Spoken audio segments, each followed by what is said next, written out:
Hola, buenas tardes a todos. Primero, una disculpa por haber llegado un poco tarde, es que tuve que recoger unos medicamentos y pues el rollo de esperar al turno, pues hizo que me retrasara un poquito. Pero pues ya estamos aquí, vamos a comenzar con el día de hoy.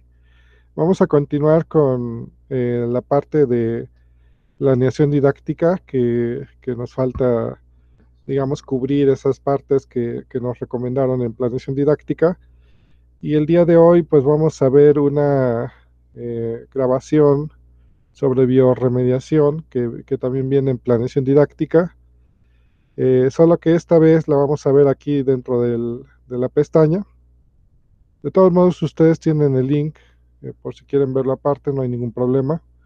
Está dentro del material de planeación didáctica y pues vamos a comenzar, ¿vale? Determinando la grabación, perdón.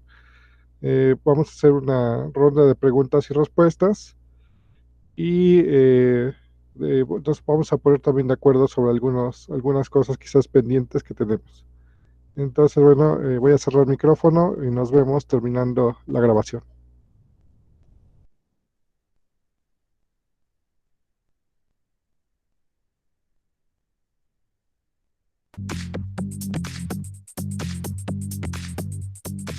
Muchas de las actividades humanas tienen consecuencias negativas sobre los recursos naturales de nuestro planeta, generando compuestos contaminantes que alteran la estructura y función del ambiente.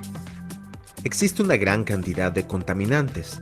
Sin embargo, entre los que son considerados como principales, por el impacto que tienen en el ambiente y en la salud, se encuentran los hidrocarburos y los metales pesados.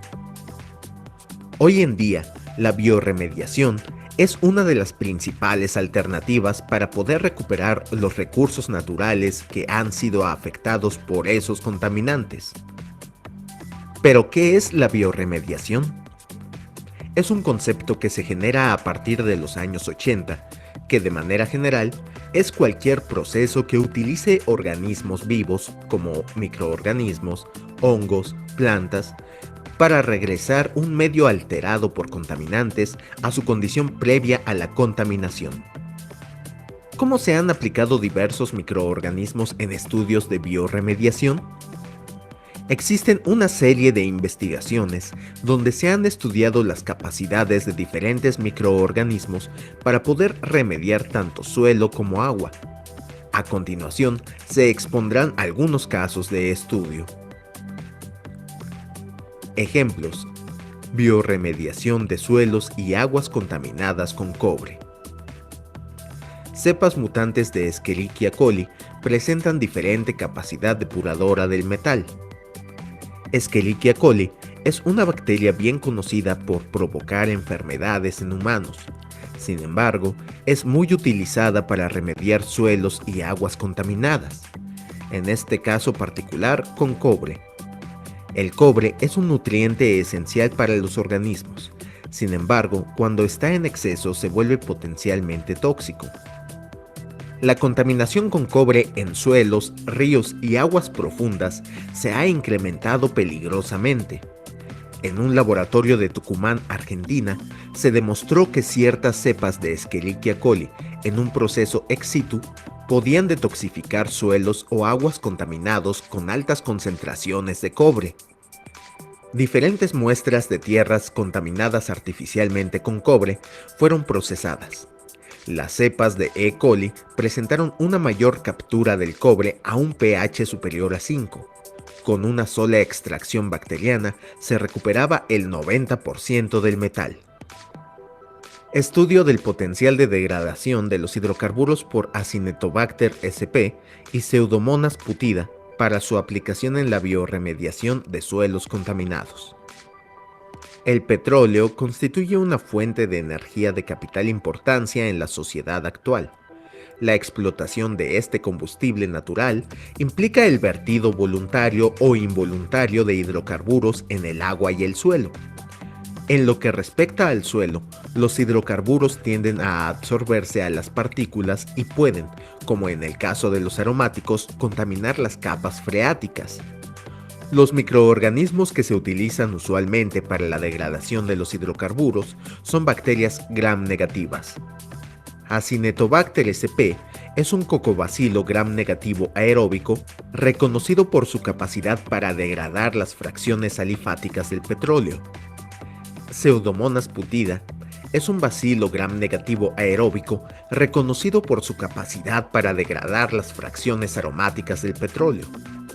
Estas bacterias presentan las condiciones necesarias para constituir la base para el diseño de un consorcio bacteriano para la degradación de contaminación por hidrocarburos en el suelo.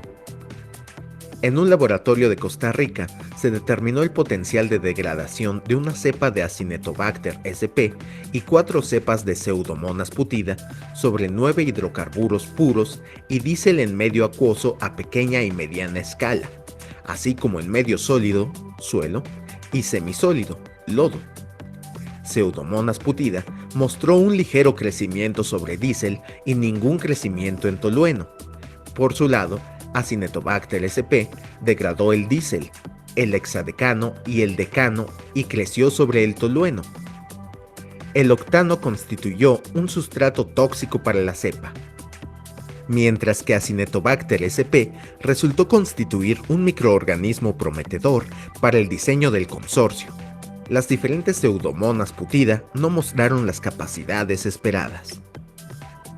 Estos son solo 2 ejemplos de estudio de caso donde utilizan bacterias para remediar suelo y agua contaminados.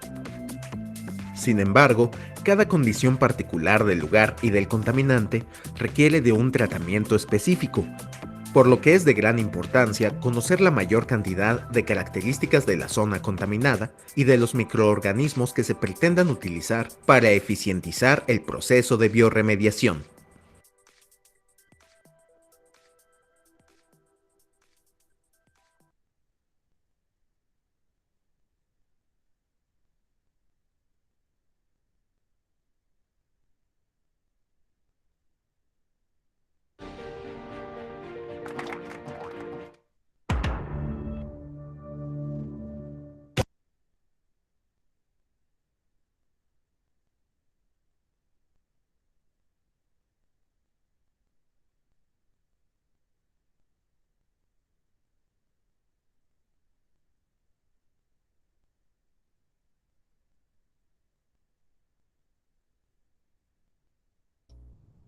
Ok, ya estaba hablando y no había conectado el micrófono. Fue muy cortito el video, pero es lo que nos recomendaron a través de el formato de planeación didáctica. Esta vez no di link, Andrea, lo proyecté directo. No sé si lo pudieron ver, pero si no les paso el link para que lo puedan visualizar mejor. Sí se vio bien, profe. Vale, pero de todos modos se los paso por cualquier cosa Gracias. y que no haya problemas. Ahí lo tienen. ¿Algún comentario, preguntas? Yo, Adelante. cuando se utiliza la especie mutante ya modificada de una especie para poder tratar un tipo de contaminante, ¿no hay riesgo de que esa especie se salga del área de trabajo como tal y pueda contaminar el ambiente? Sí, sí lo hay. De hecho, depende mucho de las normativas que se hayan, digamos, instalado en el país. Particularmente te puedo comentar que en Europa en general es muy difícil aplicar mutantes. O sea, de hecho hay una moratoria para el uso de mutantes, no se pueden usar.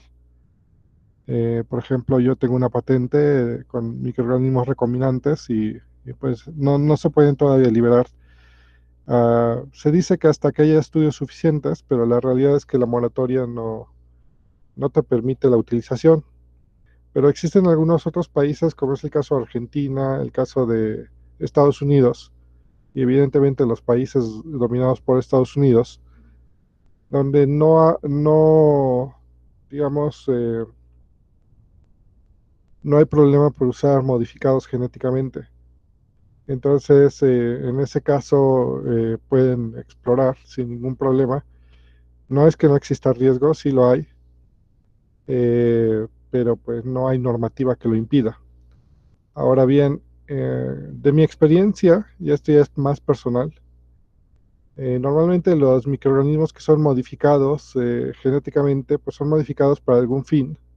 eh, y esa modificación produce varios cambios en el microorganismo, de tal suerte que su eficiencia baja. ¿A qué me refiero? A que cuando un organismo modificado genéticamente llega a un medio ambiente natural, no es tan competitivo como los organismos que son, digamos, naturales del entorno. Entonces, normalmente los microorganismos modificados tienen esa desventaja, eh, digamos, competitiva, y pues no logra verse a veces el resultado que uno espera justo porque no tienen esa ventaja. Pero bueno, concluyendo sobre tu pregunta, sí hay riesgo y se han propuesto por esos sistemas de contención de tal suerte que en el futuro, cuando una bacteria de estas modificadas haga su trabajo, pues mientras haga el trabajo se mantiene viva, pero si deja de hacer el trabajo produce sustancias inhibitorias que terminan aniquilando al microorganismo que se ha liberado con algún fin.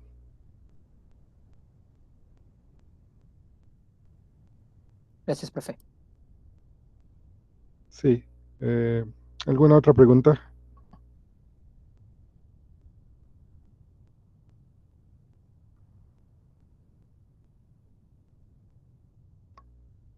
Ahora bien, yo creo que este es un punto de vista bastante particular. Nos habla de dos ejemplos muy puntuales para bioremediación.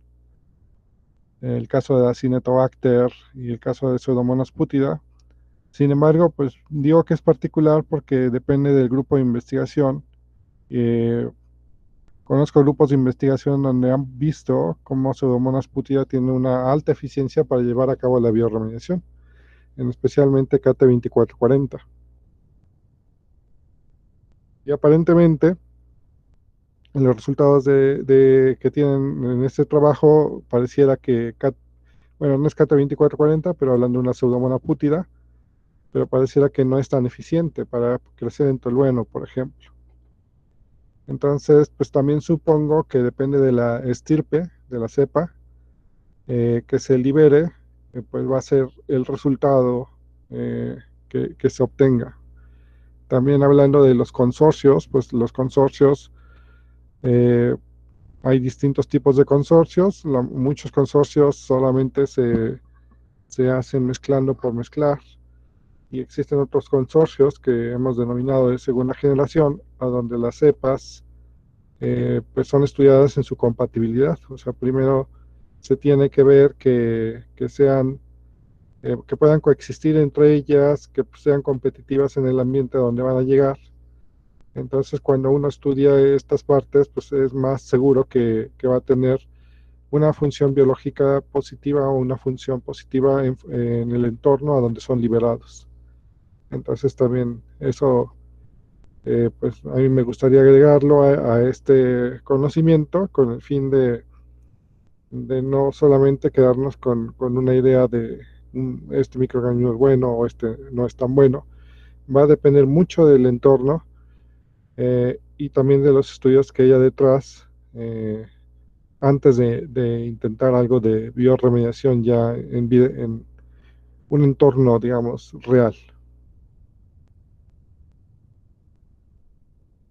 ¿Alguna pregunta, comentario?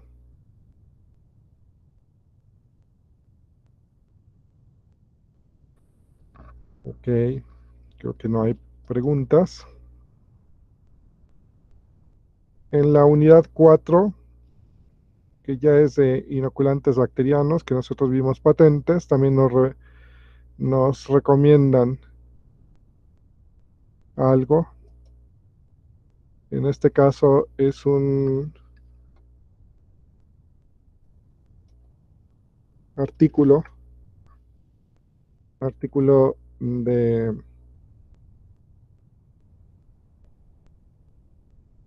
pues son como un artículo de divulgación. Ahorita les paso el link.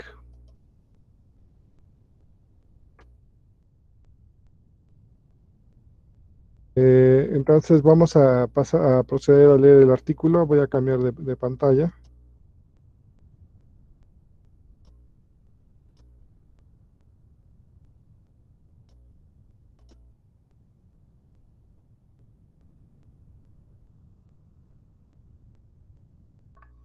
Y vamos a llevar a cabo la lectura. Entonces, pues vamos a comenzar con Adrián Mendoza. Si nos haces favor de iniciar con la lectura del artículo. Sí, doctor. La introducción, ¿verdad? Bueno, Sí, desde el dice, título. sí, de Froilac Mario Espinosa Escalante, Biotecnología para la Agricultura Moderna. Desde la perspectiva científica y económica, primero se repasa la historia de los alimentos transgénicos. Después se revisan los principales cultivos transgénicos y su impacto económico a nivel nacional e internacional. Finalmente, se analizan brevemente sus efectos en la salud y el ambiente. Se estima que para el año 2050, la población mundial se incrementará en un tercio y demandará un aumento en la producción agrícola de hasta 70%. En particular, crecerá 2 veces el consumo actual de carne. Además, la demanda de alimentos y cultivos forrajeros se multiplicará en los próximos 50 años. En 2008, el Banco Mundial calculó que al año mueren alrededor de 10 millones de personas por hambre y enfermedades alimentarias. En 2013, el artículo periodístico de Manuel Ibáñez para el diario español El País tenía el siguiente encabezado: 842 millones de hambrientos en el mundo en el que hay comida para todos. El principal problema no es la producción del alimento, sino la distribución y el acceso a este. Para resolver dicho asunto, es necesario remontarse un poco a la historia de los cultivos transgénicos. Todo comienza por la biotecnología, una ciencia que ha evolucionado al mundo con sus prácticas y que ha sido una herramienta de las compañías multinacionales para generar grandes beneficios y quizá también problemas en la humanidad, tales como una mayor deforestación por la agricultura intensiva, un crecimiento demográfico desmesurado o algunos efectos en las poblaciones de insectos benéficos.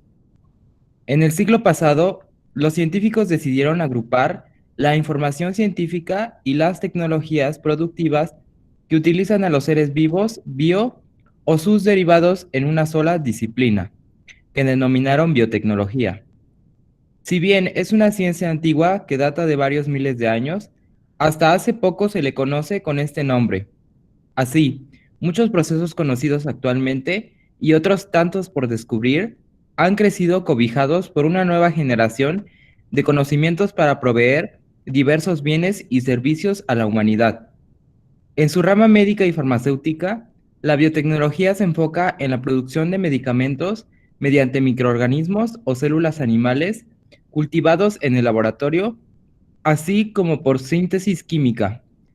En el ámbito alimentario, se encarga de generar alimento suficiente y saludable, además de que ha logrado transformar las técnicas agrícolas hasta ahora conocidas, incluido el uso de microorganismos o sus productos derivados para incrementar la producción vegetal y asegurar cosechas cada vez más generosas y plantas cada vez más resistentes a los embates del clima, las plagas y las enfermedades como las malezas.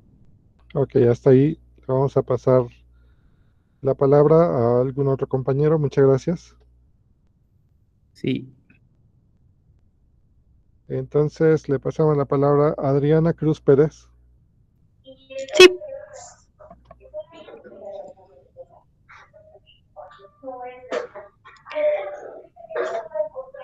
En particular, esta última área, la biotecnología vegetal, ha logrado superar a la tecnología química convencional. Por ejemplo, en 1931, el científico alemán Carl Bosch recibió el Premio Nobel de Química por lograr la producción industrial de amoníaco, un fertilizante que permitió la Revolución Verde. Aunque su intención original era producir explosivos para la guerra, este descubrimiento impactó enormemente a la agricultura. El amoníaco, un fertilizante esencial para el crecimiento de las plantas y, en consecuencia, para mejorar la producción agrícola, podía fabricarse en grandes cantidades dejando de lado los procesos naturales de su producción, debido a las descargas eléctricas que ocurren durante las tormentas y a los microorganismos presentes en la tierra. Así, el descubrimiento de Bosch, más allá de la aplicación bélica, transformó la agricultura al permitir la producción de mayores cantidades de alimento. Con esto fue posible satisfacer las necesidades de hasta 4.5 personas con una sola hectárea de cultivo en 2008, cuando 100 años antes solo se podía alimentar a 2 personas por la productividad en la misma área sembrada. Se estima que para el 2008 el nitrógeno amoniacal habría sostenido al 48% de la población mundial, la cual se calculaba en alrededor de 6.000 millones de personas. De no haberse logrado el proceso de Bosch, la población habría aumentado un menos de 30% de lo que se incrementó en realidad, lo cual implicaría que la población actual difícilmente superaría los 4.000 millones de personas, pero de acuerdo con el Banco Mundial, en 2015, la población ya superaba los 7.300 millones de personas. No obstante, el uso excesivo de los fertilizantes nitrogenados también provoca efectos ambientales adversos como eutroficación, efecto invernadero y lluvia ácida. Además, el consumo de aguas subterráneas o cultivos con una alta concentración de nitratos tiene efectos negativos en la salud humana. Ok, hasta ahí. Muchas gracias. Sí. Vamos a ¿Puedo pasar la seguir yo, palabra. profe? ¿Perdón? ¿Puedo seguir yo? Adelante, dime quién eres porque no estoy en el... Soy Jasmine. ¿Jasmine? Sí, Jasmine. Ajá, bueno, ok, Jasmine, adelante. Dice, ¿qué son los cultivos transgénicos? En virtud del aumento acelerado de la población y debido a su creciente necesidad de alimento, la ciencia agrícola se ha visto obligada a modificar sus métodos. La inclusión de más hectáreas de suelo y mayor volumen de agua para los cultivos es algo insostenible desde el punto de vista ambiental. Los impactos ecológicos ya se han dejado ver y significan un riesgo para la economía de los agricultores, quienes enfrentan factores ambientales tan diversos como el cambio climático o la erosión de los suelos. Actualmente se plantea la necesidad de utilizar menos superficie de tierra y volumen de agua, con un menor riesgo económico. Los biotecnólogos han propuesto estrategias para evitar estas pérdidas desastrosas y asegurar el alimento para todos. Para lograr el objetivo indicado, los científicos de la biotecnología vegetal recurrieron a herramientas genéticas con el fin de controlar las plagas y enfermedades, y así poder repercutir en una mayor productividad en menos superficie mediante la manipulación del material genético o contenido en el ADN. La alteración de las plantas al introducir genes de otras especies permitió el surgimiento de los cultivos transgénicos, que ahora tienen una mayor resistencia ante el estrés ambiental o las plagas y enfermedades. Por ejemplo, para promover la resistencia a herbicidas, se obtiene un fragmento del ADN de Agrobacterium sp, que es una especie de bacteria que se encuentra normalmente en el suelo, y se introduce en las plantas de cultivo. La resistencia lograda por lo general es al glifosato, conocido comercialmente como Roundup Ready, o RR. Este compuesto químico penetra a través de las hojas de las plantas y bloquea la síntesis de aminoácidos aromáticos en especies susceptibles, lo cual provoca su desecación. El herbicida se aplica en el periodo que antecede y en el que sigue a la aparición de las malezas. Los cultivos que se han modificado para obtener esta característica y que se encuentran en el mercado de semillas son la soya, el maíz y el algodón. Pero la principal desventaja de este tipo de modificaciones radica en la aplicación excesiva de herbicida por parte de los productores y los posibles riesgos a la salud de las especies animales, incluidos los humanos. Los reportes siguen siendo contradictorios a este respecto. Sin embargo, se ha establecido un límite de 175 miligramos por kilogramo de peso corporal al día como dosis de glifosato sin efectos adversos en conejos. El artículo de Mesnag y Coles ofrece una extensa revisión al respecto. Muy bien. Muchas gracias, Jasmine. ¿Alguien más quiere participar?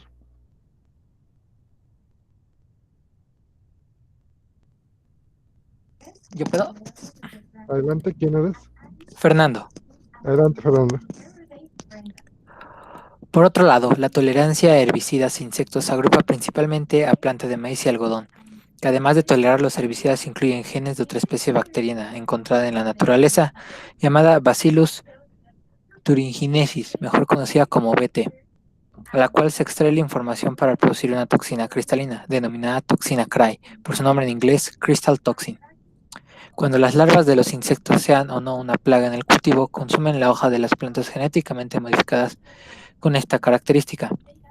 La toxina se activa con el tracto digestivo alcalino del insecto y se difunde a través de su hemolinfa, el equivalente a la sangre en humanos y en otras especies de animales.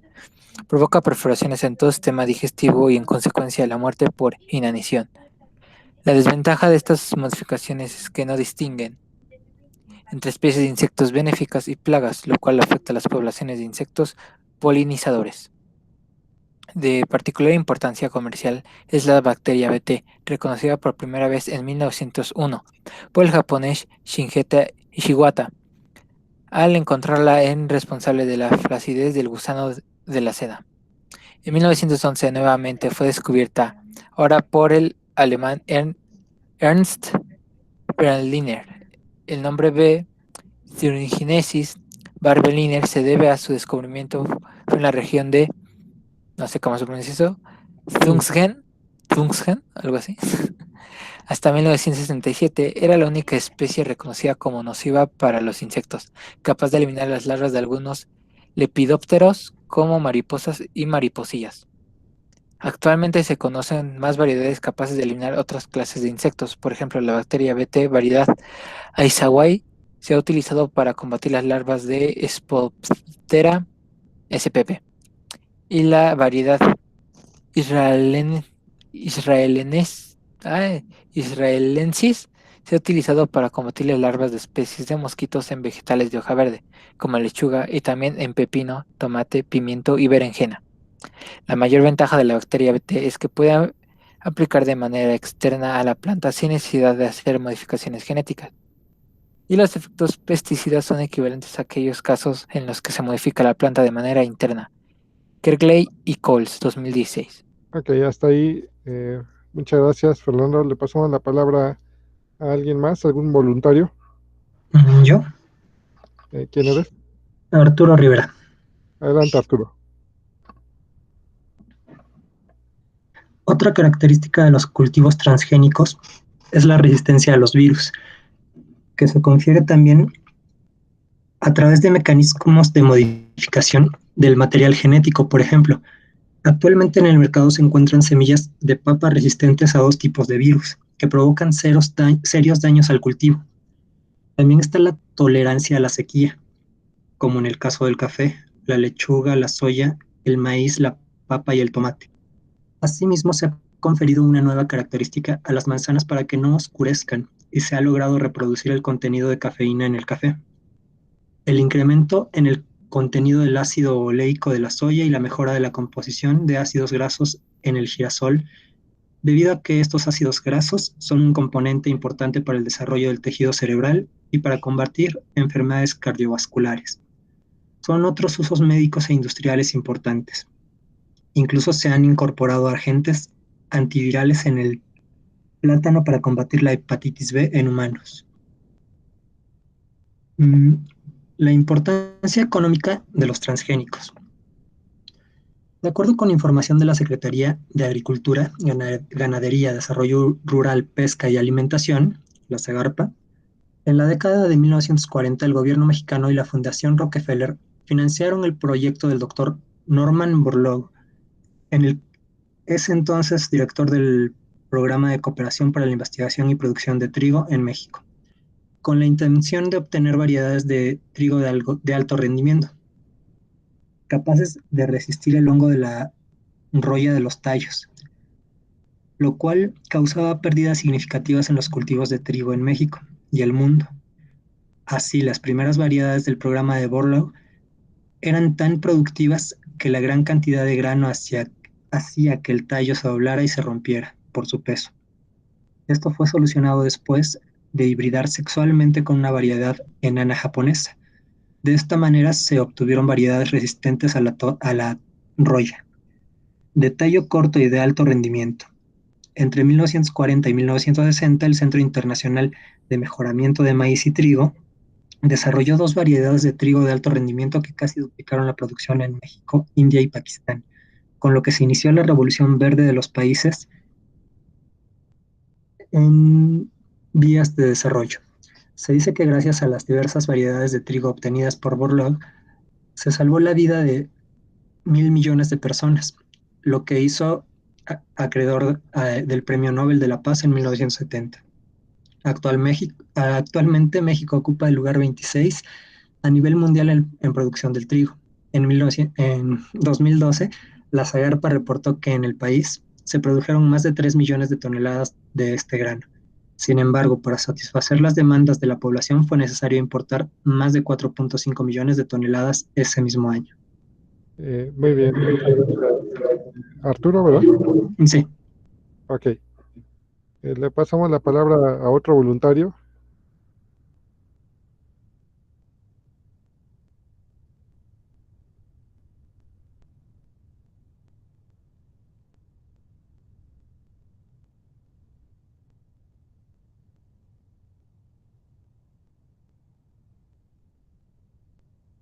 Hola, hola. Yo, profe. ¿Quién eres? Agustín Ramírez. Ok, adelante, Agustín. Ok, en ese mismo año. En un caso más reciente, que data de hace un poco más de una década, es el del algodón resistente a insectos. Este se siembra en la comarca lagunera y el norte de México, donde el ataque de insectos es la mayor amenaza para su producción. Para esta región el cultivo de algodón es una tradición que se remonta al siglo XIX. De acuerdo con Zagarpa, fue a partir de 1860 cuando la producción de algodón se transfirió al norte del país. Según la página oficial del Consejo Nacional de Ciencia y Tecnología CONACYT, en México se siembra algodón y soya transgénicos desde hace más de 20 años. El 3 de febrero de 2016, la Zagarpa y el Servicio Nacional de Sanidad, Inocuidad y Calidad Agroalimentaria, SENACICA, reconocieron de manera oficial a Baja California y Sonora como zona libre de gusano rosado, Pecnidophora grosifera, y de picudo del algodonero, Antonomus grandis, dos de las plagas más importantes del algodón. Esto demuestra que en el tema de transgénicos no es un asunto nuevo en México, ni tampoco en el mundo. El Servicio Internacional para la Adquisición de Aplicaciones Agrobiotecnológicas, ISAA, informó que en 2016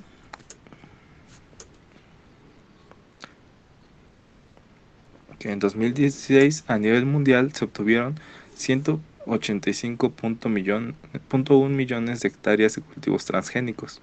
Con Estados Unidos, Brasil y Argentina a la cabeza, México ocupó el lugar número 17 con la superficie dedicada de aproximadamente 100.000 hectáreas, 97.000 dedicadas al algodón y 4.000 a la soya.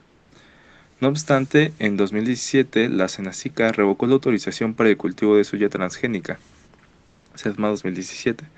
Se calcula que se generaron 167.800 millones de dólares estadounidenses adicionales en ingresos de 1996 a 2015. Los principales países con ganancias económicas en dicho periodo debido al uso de cultivos biotecnológicos fueron Estados Unidos, Argentina, India, China, Brasil y Canadá. Muchas gracias, Agustín. Pasamos la palabra a alguien más. Yo, ¿Quién eres? Andrea Aguilar. Ok, adelante, Andrea. El debate sobre los transgénicos. A pesar de su impacto económico, los transgénicos siguen siendo un tema de debate a nivel mundial. Actualmente en México continúa la discusión sobre el uso de los transgénicos, aun cuando se cultiva algodón transgénico, lo cual lo pone en el lugar 17 de entre los 30 y 194 naciones que siembran transgénicos, entre ellas Estados Unidos y Brasil. Por su parte, de acuerdo con el exsecretario de Zagarpa, José Eduardo Calzada Rodiosa, China es partidaria de comprar maíz blanco a México, alrededor de 1.5 millones de toneladas, porque tiene la garantía que no es transgénico. Adicionalmente, resalta el caso de Francia, que apostó por los transgénicos y posteriormente vino en contra de ellos. En esa misma línea, en marzo de 2016, el magistrado federal ordenó a Zagarpa abstenerse de otorgar permisos de liberación de maíz transgénico hasta nuevo aviso, por lo cual se detiene todo proceso comercial de ese cultivo en México. Además del debate político y económico, los transgénicos son una fuente rica de discusión social. El 30 de junio de 2016, 109 ganadores del Premio Nobel, no todos científicos, hicieron pública una carta a favor de seguridad de los alimentos transgénicos y en ella acusan a organizaciones como Greenpeace de oponerse a las innovaciones biotecnológicas en la agricultura. Esta ONG respondió que los transgénicos no son la solución al problema del hambre, ya que hay alimento suficiente para dar a comer a todo el mundo. Esto mismo fue reafirmado por el asesor especial para la FAO en España, Ignacio Trueba. Por otro lado, Nodari y Guerra en 2004 comentaron que existe una serie de contradicciones por parte de las empresas productoras y comercializadoras de semillas transgénicas, las cuales provocan que los consumidores prefieran ser precavidos y no consumirlos. En su resumen, ponen de manifiesto el riesgo de los transgénicos para la salud humana, como el uso de antibióticos en los alimentos y el incremento de la resistencia de microorganismos causantes de enfermedades. Asimismo, el riesgo de reacciones alérgicas al consumir estos alimentos en cantidades grandes. Sin embargo, sigue la necesidad de contar con más estudios para determinar el nivel de riesgo para los humanos. En el aspecto ambiental, Nodari y Guerra plantean 3 tipos de riesgos ecológicos: la alteración de la dinámica de poblaciones, la transferencia de material genético y la contaminación de alimentos y del ambiente. En contraparte, otros investigadores aseguran que los cultivos transgénicos no presentan riesgos en los diferentes hábitats naturales. Por ejemplo, Van Dome y Vides Borrell mencionaron que la presencia de cultivos transgénicos en México presenta particularmente 2 riesgos en el contexto de la producción de miel. Primero, porque afecta negativamente a las poblaciones de abejas, y segundo, porque reducen significativamente la compra y exportación de miel por la contaminación con polen transgénico. Así, la respuesta final sobre los transgénicos sigue aún en la balanza de los juicios científicos, industriales, públicos y políticos. Mientras nos apoyan el uso masivo de cultivos transgénicos, otros responden sobre el grave riesgo de presentar para la salud humana y el ambiente. Muy bien, muchas gracias, Andrea. Pues hemos terminado la lectura del artículo. No sé si tienen alguna pregunta, comentario, es bienvenido.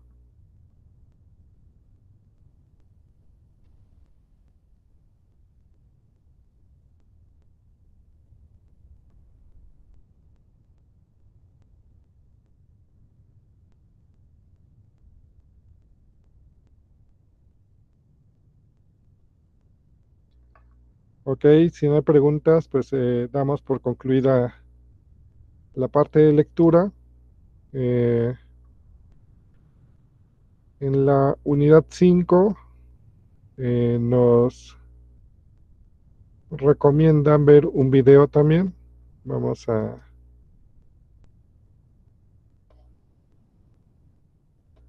verlo, pero voy a cambiar otra vez la forma de presentación. Aún así, de todos modos, les paso el link por si alguien lo quiere ver independiente.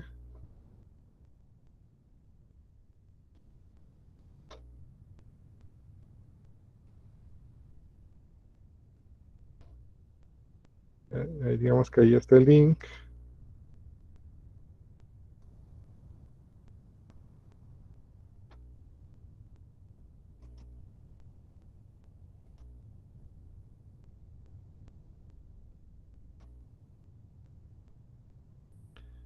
¿Ya pueden visualizar la pantalla y el video? Ya. Sí se ve. Ok. Creo que me está engañando con su asistente. ¿El que los científicos hayan logrado crear un conejo que brille en la oscuridad es algo positivo? ¿El que mejoren el medio ambiente mezclando los genes de especies diferentes entraría dentro de lo correcto? ¿Y el ser capaces de concebir un pollo que crezca sin plumas no es ir demasiado lejos? Desde el inicio de los tiempos, la evolución ha producido criaturas atípicas y maravillosas. Ahora, el hombre puede hacer lo mismo. La ciencia nos ha permitido desvelar los secretos de la vida misma. ¿Estamos, como algunos creen, a punto de entrar en una horrible pesadilla en un mundo que se ha vuelto loco? ¿No puede estar la ingeniería genética al servicio del bien? Que contribuya a crear un mundo donde nadie pase hambre o donde nuestros cuerpos se regeneren. Este no es el mundo del mañana. Ya existe. Si todas las plantas y animales que han sido creados por la ciencia pudiéramos reunirlos en una granja, este sería más o menos el resultado final.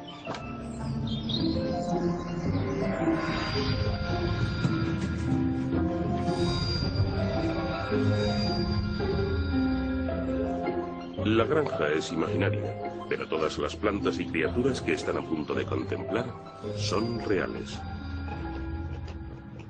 Bienvenidos a la granja del Dr. Frankenstein.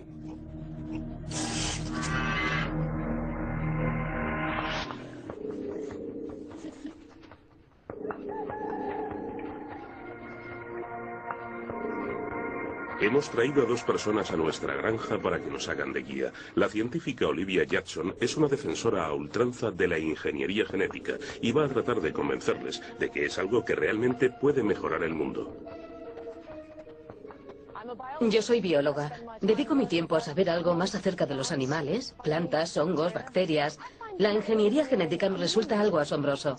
Es un nuevo hito en el mundo de la ciencia que tiene la posibilidad de transformar nuestras vidas.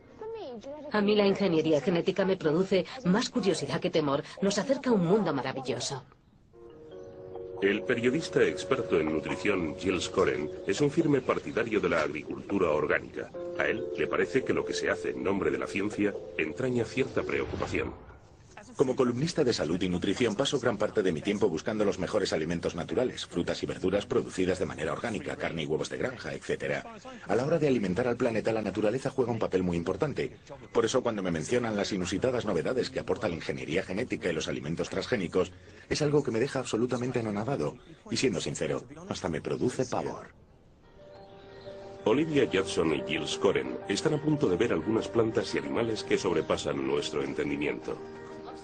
¿Son los monstruos del Dr. Frankenstein moderno o más bien pueden cambiar nuestra vida y nuestro mundo para mejor? Tanto para ellos como para nosotros llegó el momento de sopesarlo. Para Giles, la visita a la granja comienza en el establo de los bovinos. Va a descubrir unas criaturas extraordinarias, los Schwarzeneggers del mundo vacuno.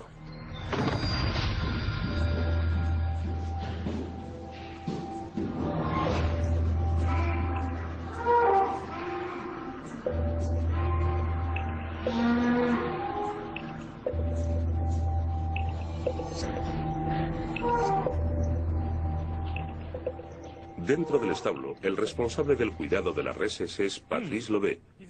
Es un ejemplar bien grande, ¿verdad? Lo es, mide 1,60 de altura. Si yo viera un hombre de un tamaño así, ¿sí? Ni se me ocurriría acercarme tanto. No sé, pensaría que toma esteroides o productos similares. No, hombre. O que practica el culturismo. Es 100% natural. Gracias a que muchas generaciones de ganaderos han sacado lo mejor de lo mejor, reses con mayor masa muscular. Hemos pasado de los animales de toda la vida a seleccionar aquellos que nosotros denominamos de doble músculo. Cuando dices doble músculo, ¿sí? ¿Te refieres a ello en sentido literal? No, para nada. Pues parece que casi duplica a una vaca normal. Tiene exactamente la misma musculatura que cualquier otra res, excepto que en términos de cantidad cada uno de sus músculos está con diferencia más desarrollado.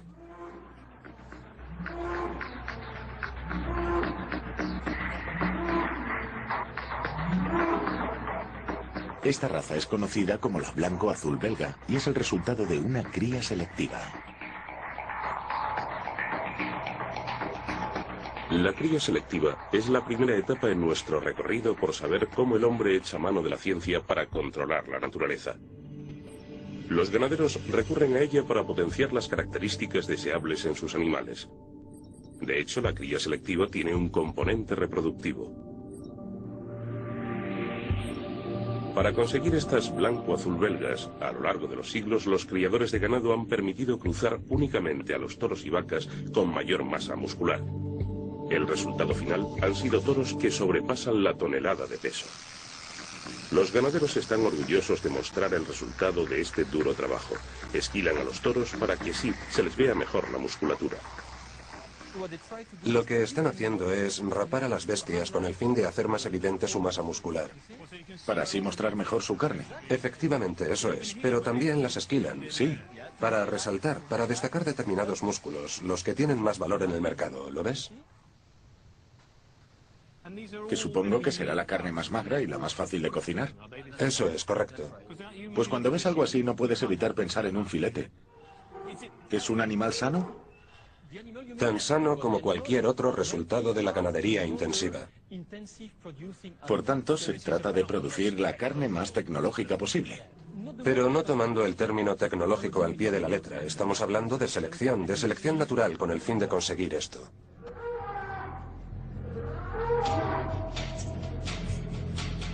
Así pues, ¿cuál es el papel que juega la ciencia en las blanco-azul belgas?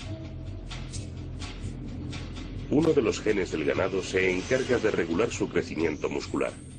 Estas vacas son el resultado de una cría selectiva a partir de animales poseedores de una copia de este gen, pero inhibido. Resultado de ello, sus músculos crecen bastante más de lo normal. Para asegurar la transmisión de este gen defectuoso, la cópula ha sido sustituida en las blanco-azul belgas por la tecnología en forma de inseminación artificial. El toro es una máquina de esperma. Ya veo que está hecho un semental.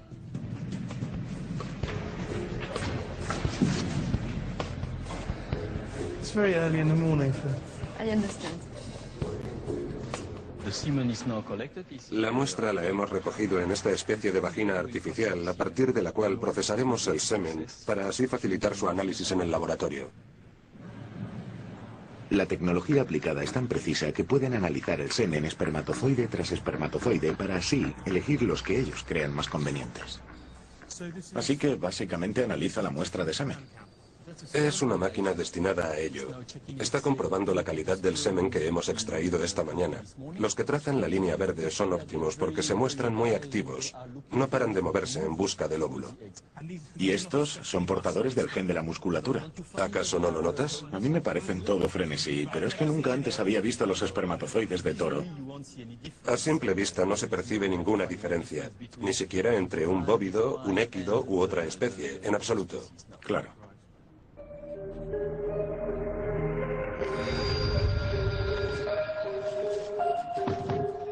Bien, a mí me ha parecido la experiencia realmente inquietante.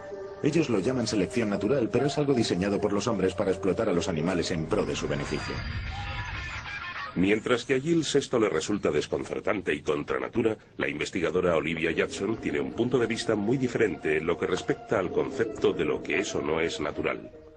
Siempre me ha fascinado el hecho de lo que consideramos como natural. A menudo no es sino una excepción.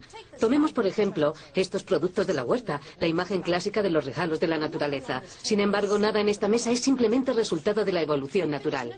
Hemos estado manipulando frutas y vegetales a lo largo de miles de años. Cojamos esta zanahoria. Tierna, jugosa y anaranjada. Pues hasta hace unos 300 años, la mayoría de las zanahorias eran así, blancas. Los holandeses cultivaron de forma selectiva zanahorias naranjas como tributo a su dinastía monárquica. La Casa de Orange, naranja en holandés. Los pomelos rosados que comemos habitualmente son clones de una especie mutante originaria. Hemos olvidado que originalmente las patatas eran venenosas o que el trigo no era sino una hierba silvestre de aspecto escuálido. Los agricultores han ido trastocando la naturaleza durante milenios. Y eso es lo que se está llevando a cabo en nuestra granja. A continuación, Olivia descubrirá un nuevo tipo de pollo que puede resultar un tanto sorprendente.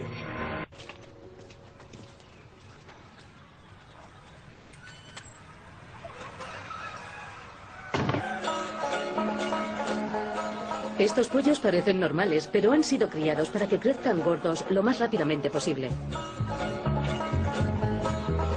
Estas aves ávidas de alimento tienen un corazón que llega a alcanzar los 300 latidos por minuto. Su metabolismo es elevado y les cuesta disminuir su temperatura corporal. El encargado de resolver este problema de sobrecalentamiento en estos pollos es un genetista, el Dr. Avigdor Kahaner. Mientras se críen en un lugar a una temperatura baja, no suponen ningún problema, ya que el calor es disipado a través de las patas o bien de la cabeza. Con eso es suficiente.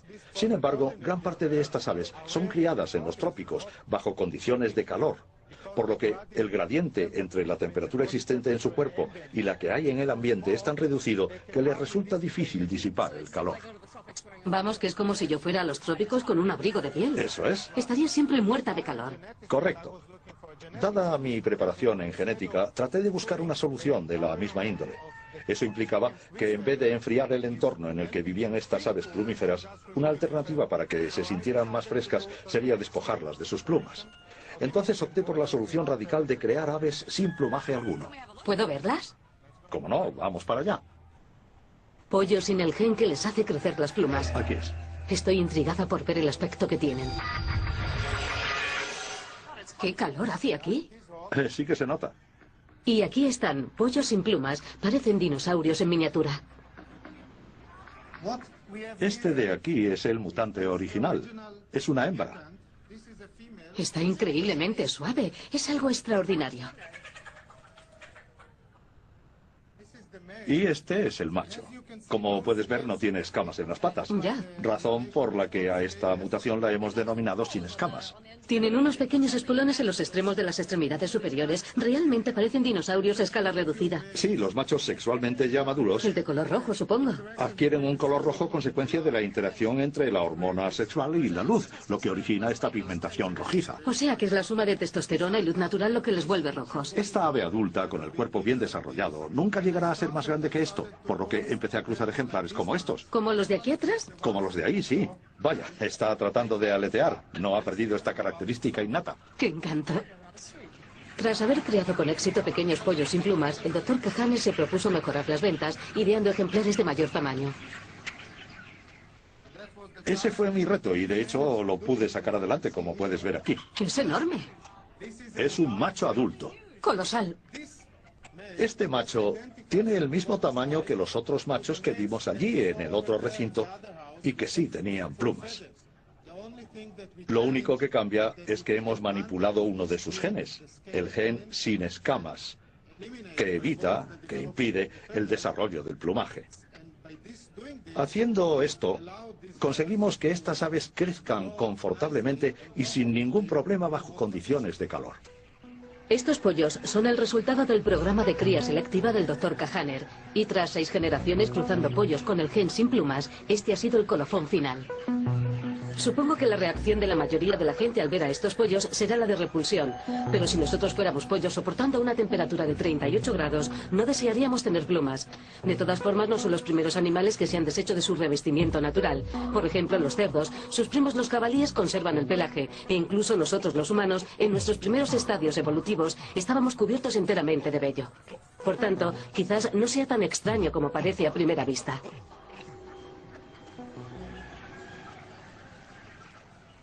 ¿Qué les vaticinas a estos pollos? ¿Puede que los veamos pronto en los supermercados? Espero que en supermercados de países tropicales como Nigeria o Indonesia, donde hace un calor sofocante. Esto le facilita las cosas a los avicultores y mejora la producción porque... Porque uno se ahorra tener que desplumarlos. Efectivamente, no hace falta quitarles las plumas y la proporción de carne en estas aves es mayor.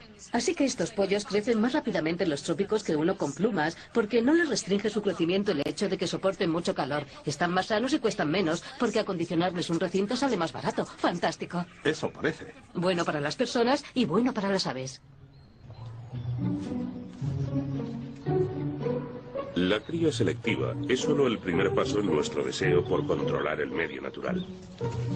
Pero lleva varias generaciones su consecución y es algo bastante incierto.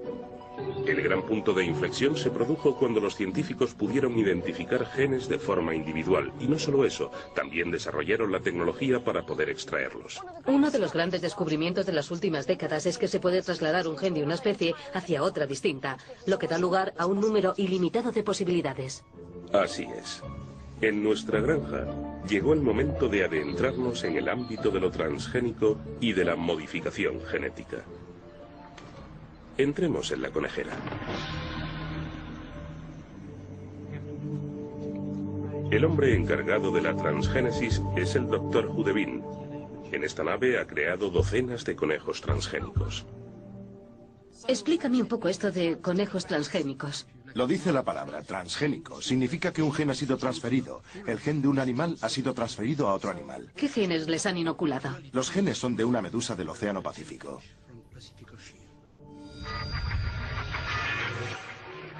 Por si no lo han entendido bien, el Dr. Hudebin ha recurrido con éxito a la transgénesis introduciendo el gen de una medusa en un conejo. ¿Cuál es la función de dicho gen? El gen le proporciona un color verde a la medusa y en consecuencia la misma tonalidad a los conejos. ¿Y también brillan los conejos en la oscuridad? Sí, de pies a cabeza. ¿Puedo verlo? ¿Faltaría más? Iluminados con luz ultravioleta y vistos a través de unas gafas especiales, la piel y los ojos de estos lepóridos reflejan un verde refulgente, igual que las medusas. Mira. Sí, es cierto. Totalmente verdes. La diferencia radica en que tienen los ojos rojos. Sí. Bajo una luz normal y verdes con esta. Les da un aspecto muy peculiar. Sí. Aquí la luz no está trucada. Los ojos y piel de estos conejos realmente brillan como las medusas. Ha hecho algo asombroso. Esto es transgénesis en acción. Los científicos han conseguido aislar esa ínfima parte del ADN de una medusa que la convierte en fosforescente. Se trata del gen GFP o proteína fluorescente verde. El Dr. Hudebin simplemente ha seleccionado este gen y lo ha introducido en una bacteria. Conforme esta última se iba reproduciendo, el gen, a su vez, se iba multiplicando. Luego, estos genes fueron inyectados en el óvulo fertilizado de una hembra. A continuación, el Dr. Hudebin introdujo el óvulo en la futura madre. Cuando el óvulo se desarrolló hasta formar un embrión, simultáneamente fue clonando los genes en cada célula. 31 días después, nacieron gazapos luminiscentes. Puede que les sorprenda saber que el Dr. Hudebin encargó los genes de medusa a través de Internet. Todavía sigo quedándome estupefacto. Este tubito tan pequeño. Pequeñísimo. Contenía una gotita diminuta. ¿Y? Que no eran sino los genes que luego fueron introducidos en estos animales. Pues esta cantidad irrisoria... Que prácticamente no es nada. Puede ser microinyectada en cientos de embriones. El Dr. Hudebin va a mostrarme una de las camadas recientes. Los vas a ver también de color verde con estas gafas. El efecto del gen GFP es incluso más acusado en los recién nacidos. ¿Puedo coger uno? Pues claro. Sí, caray. La mayoría son de color verde. Sin embargo, 1 o 2 no lo son, porque el padre era de esa tonalidad, pero no así la madre. Así pues, estadísticamente, la mitad son verdes, pero la otra mitad no. ¿Pero qué sentido tiene crear animales que brillen en la oscuridad? Pues bien, estos conejos van a ser criados para ayudar a los investigadores médicos de todo el mundo a seguir el desplazamiento de las células. Los genes de la medusa van a ser utilizados a manera de rotulador fluorescente. Al resaltar algunas células con los genes fosforescentes de las medusas, los científicos pueden así averiguar la disposición de ciertas células tras el trasplante de un órgano. Esta tecnología ayuda a encontrar tratamientos contra afecciones como la ceguera o enfermedades óseas. Me parece espectacular que se pueda extraer un gen de una medusa y transferirlo a una bacteria, un hongo o un conejo sin que exista incompatibilidad alguna. O también viceversa. Las medusas aparecieron 600 millones de años antes que los conejos y sin embargo sus genes todavía son compatibles. Me resulta increíble.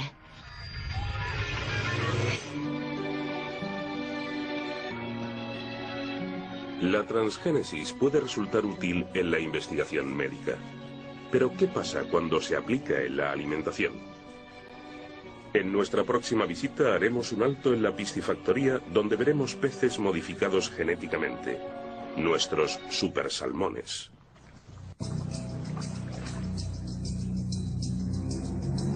En la piscifactoría de nuestra granja, Joe McGonigal ha recurrido a la transgénesis para crear un salmón que crece a un ritmo vertiginoso para deleite de nuestro paladar. En este tanque tenemos peces transgénicos de 1 año de vida. En todo este tiempo han crecido a un ritmo entre 4 y 6 veces superior al de un salmón normal. Podemos sacar un ejemplar y contrastarlo con otro que no ha sido modificado genéticamente. Basta con echar un vistazo y establecer una comparación tanto en lo relativo al tamaño como al estado físico. Transcurrido un año, El salmón de Joe es 4 veces mayor que un ejemplar no modificado genéticamente de la misma edad. Bien, lo que tenemos aquí son 2 salmones de la misma edad. El más grande, como puedes ver, es el transgénico que acabamos de sacar del tanque. Ambos peces son prácticamente idénticos, excepto en el hecho de que uno de ellos crece mucho más rápido durante el primer año de vida. Por regla general, los salmones solo crecen en aguas cálidas. Pero tan pronto como el agua se va enfriando en invierno, el gen encargado de controlar el crecimiento del salmón queda inhibido y el pez deja de crecer para siempre. Joe extrae el interruptor genético que controla el crecimiento de otra especie ictínea que vive en aguas más frías y lo introduce dentro de una hueva de salmón. La presencia de este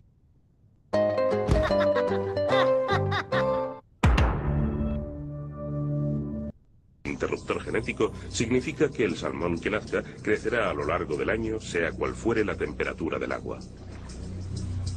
Joe parece estar encantado con sus salmónidos.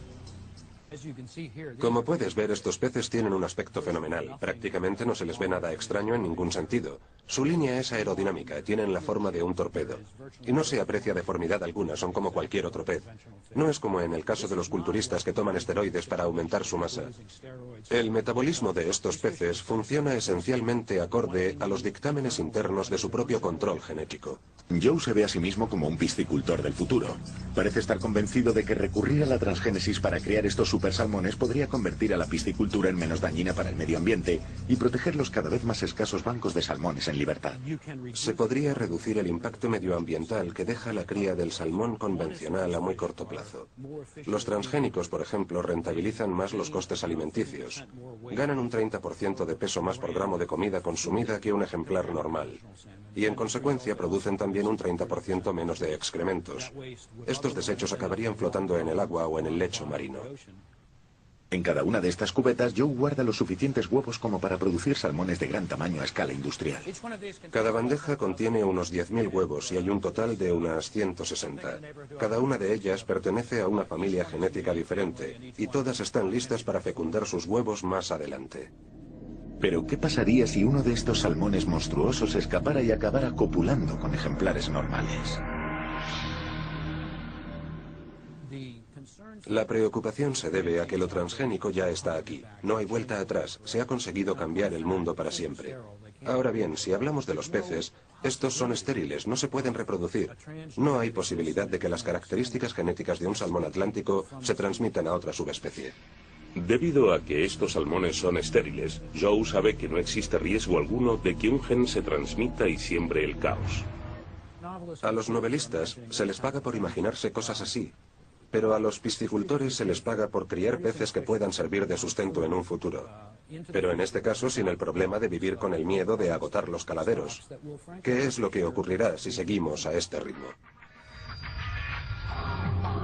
Aquí en la granja, los supersalmones no son los únicos animales modificados genéticamente que puedan ayudar a salvar nuestro medio ambiente. Nuestra siguiente visita será a las focílidas, donde veremos algunas criaturas que tal vez puedan ayudarnos a salir de una situación peliaguda.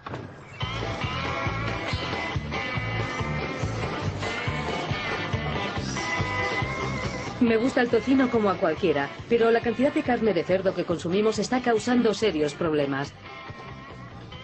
El año pasado se sacrificaron más de 2.000 millones de puercos en el mundo. Estas criaturas proporcionan un gran aporte proteínico diario de la manera más barata y a la mayor cantidad de gente que cualquier otro animal. Pero tanto consumo tiene sus consecuencias. La ganadería es una actividad que ejerce un gran impacto en el medio ambiente, en la atmósfera y en los recursos hídricos. Especialmente la cría de cerdos o porcicultura, que produce cantidades ingentes de estiércol. El estiércol, un producto natural, pero que a gran escala puede convertirse en un serio contaminante. Y los excrementos del porcino son particularmente tóxicos. Los purines, los excrementos, contienen un alto nivel de fósforo sin importar lo que coman o el tipo de cerdo que sea. Y tal proporción de fósforo suele ser contraproducente a la hora de utilizar el estiércol como abono natural en las tierras de cultivo. Las deyecciones de los cerdos tienen tal concentración de fósforo simplemente porque estos animales no pueden metabolizarlo. Tal exceso está causando daños considerables. Si se desagua por las alcantarillas, puede causar un crecimiento desmesurado de las algas y que éstas maten a los peces. Parece un problema difícil de resolver para la biología, pero John Phillips ha encontrado una manera de hacerlo. Una solución bastante sencilla y efectiva a los problemas medioambientales causados por el fósforo existente en los purines puede que se encuentre detrás de esta puerta.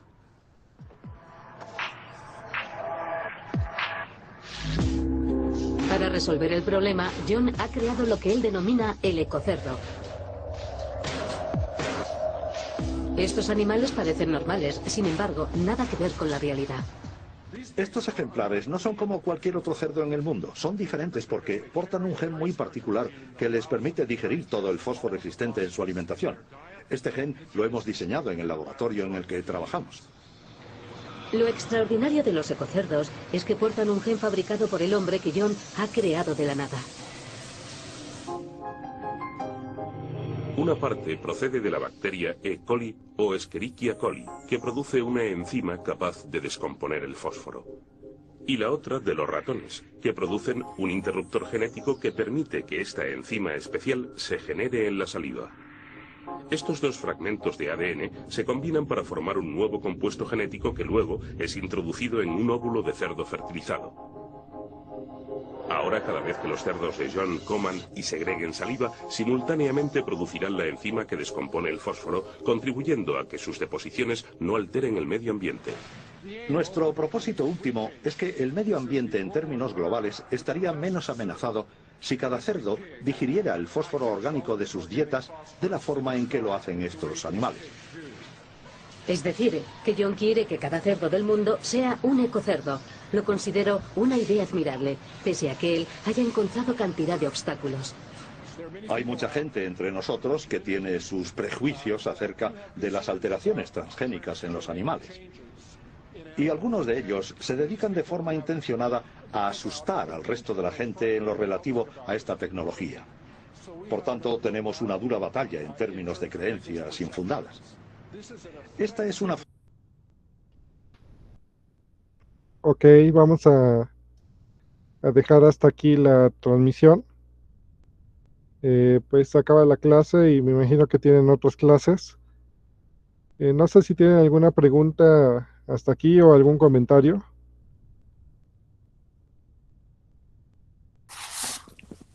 Pues yo creo que sobre todo el video es interesante porque Sí.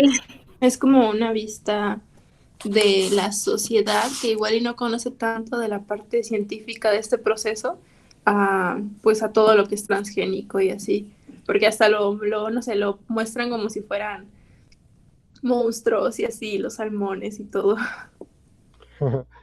No. Yo creo que son buenos intentos para mejorar la vida del humano. Lamentablemente, como lo mencionas, pues hay algunas agrupaciones que pues modifican la información y la muestra para otros fines. Pero para eso pues estamos nosotros, ¿no? Para reorientar y ver la información desde fondo. No quiero defender, o sea, con esto no quiero decir que todos los transgénicos son buenos, ha habido algunos en los que se ha fallado, pero pues no es la mayoría tienen un fin bastante bueno para contribuir, digamos, a una mejor vida del humano o bien al ambiente. Creo que querías participar, Araxi.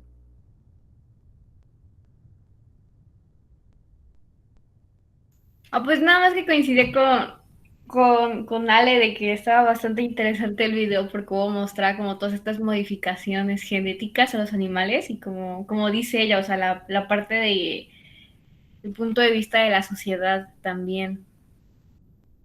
Sí, muy bien, Araxi. También agradezco a quien participó, Alejandra, ¿verdad?